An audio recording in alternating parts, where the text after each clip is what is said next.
एकादशी के दिन तुलसी दल तोड़ना चाहिए या फिर नहीं? क्या एकादशी के दिन तुलसी के पौधे में जल डाल सकते हैं? क्या कहते हैं शास्त्र और पुराण? परिवर्तनीय एकादशी आ रही है।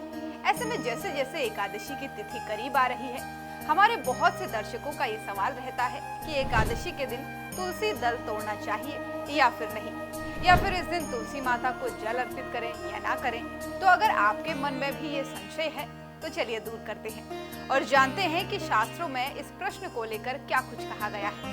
नमस्कार, बहुत स्वागत है आप सभी का। मैं हूं आपके साथ ज्योति। मित्रों, सनातन धर्म में तुलसी के पौधे का बड़ा ही महत्व है। जन्म से लेकर मृत्यु तक शायद ही हिंदुओं का कोई ऐसा संस्कार होगा जिसमें तुलसी दल का उपयोग ना किया हो। भारतवर्ष में आपको हर हिंदू के घर में तुलसी का पौधा अवश्य दिखाई देगा। मान्यता है कि तुलसी माता की नियमित पूजा से घर में सकारात्मकता आती है और भगवान विष्णु के साथ साथ माँ लक्ष्मी की साक्षात कृपा भी बनी रहती है। लेकिन तुलसी पर जल चढ़ाने और एकादशी के दिन भगवान विष्णु की पूजा में तुलसी दल अर्पित करने को लेकर कुछ खास नियम बताए गए हैं जिन्हें हर सनातनी हिंदू को अवश्य जानना चाहिए। स्कंद पुराण में कहा गया है कि रविवार के दिन, मंगलवार, शुक्रवार के दिन, पूर्णिमा और अमावस्या के दिन, संक्रांति के दिन और जनाना सौच के दिन तुलसी दल भूलकर भी नहीं तोड़ना चाहिए।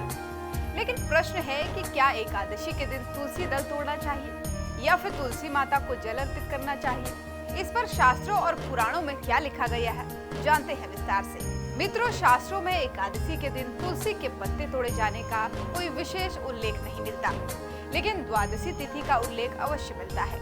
इसलिए शास्त्रों में स्पष्ट कहा गया है कि द्वादशी के दिन जातक को तुलसी दल नहीं तोड़ना चाहिए। लेकिन एकादशी तिथि को लेकर कहीं भी तुलसी दल नहीं तोड़ने का उल्लेख नहीं मिलता। इसलिए एकादशी के दिन तुलसी दल भगवान विष्णु को अर्पित कर सकते हैं। हालांकि कई ज्योतिष विद्वान कहते हैं कि उत्तम होगा अगर आप दशमी तिथि के दिन ही तुलसी दल तोड़कर अर्पित कर लें, क्योंकि उनके अनुसार कई बार या यूं कहें कि अधिकांश समय ये देखा जाता है कि एकादशी तिथि में ही द्वादशी तिथि भी मिली होती है। इसी के साथ ही एक प्रश्न ये भी रहता है कि इस दिन तुलसी में जल चढ़ाना चाहिए या फिर नहीं चढ़ाना चाहिए। इसे लेकर भी कई ज्योतिष विद्वानों में मतभेद हैं, क्योंकि ज्योतिष के अनुसार एकादशी के दिन देवी तुलसी निर्जला उपवास रखती हैं, इसलिए इस दिन उन्हें जल अर्पित नहीं करना चाहिए।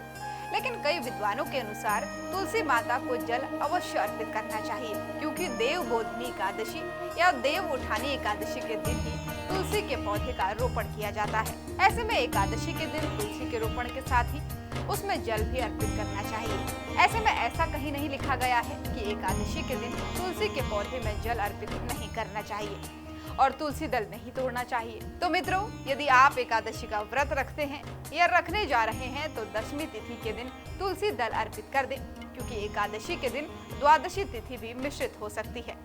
शास्त्रों में रविवार को तुलसी और दूर्वा को तोड़ना निषेध माना गया है। मित्रों, आपको बता दें कि भाद्रपद माह के शुक्ल पक्ष की एकादशी तिथि आ रही है, जब भगवान विष्णु के भक्त एकादशी का व्रत रखेंगे। कहा जा रहा है कि इस साल परिवर्तनीय एकादशी के दिन 4 शुभ योग बन रहे हैं और इस दिन व्रत का दिन रहेगा। पहला दिन गृहस्थों के लिए और दूसरा दिन वैष्णव लोगों के लिए रहेगा। मान्यता अनुसार परिवर्तनीय एकादशी का व्रत रखकर जातक भगवान विष्णु के वामन स्वरूप की पूजा करते हैं। कहते हैं कि इस व्रत के प्रभाव से तीनों लोकों की पूजा का एक साथ फल मिलता है और वाजपेयी यज्ञ करने के समान ही पुण्य प्राप्त होता है। कलयुग में जातक द्वारा किए गए सभी पाप मिट जाते हैं और जीवन के अंत में मोक्ष की प्राप्ति होती है। तो परिवर्तनीय एकादशी कब है और परिवर्तनीय एकादशी की पूजा का शुभ मुहूर्त क्या है और पारण का शुभ समय क्या है, ये जानेंगे अगले वीडियो में। आशा करते हैं आपको एकादशी से जुड़े महत्व प्रश्न का उत्तर मिल गया होगा। वीडियो में दी गई जानकारी अगर आपको अच्छी लगी हो तो जितना हो सके वीडियो को शेयर कीजिए। साथ ही अगर चैनल पर नए हैं तो चैनल को लाइक और सब्सक्राइब करना बिल्कुल ना भूलें। नमस्कार।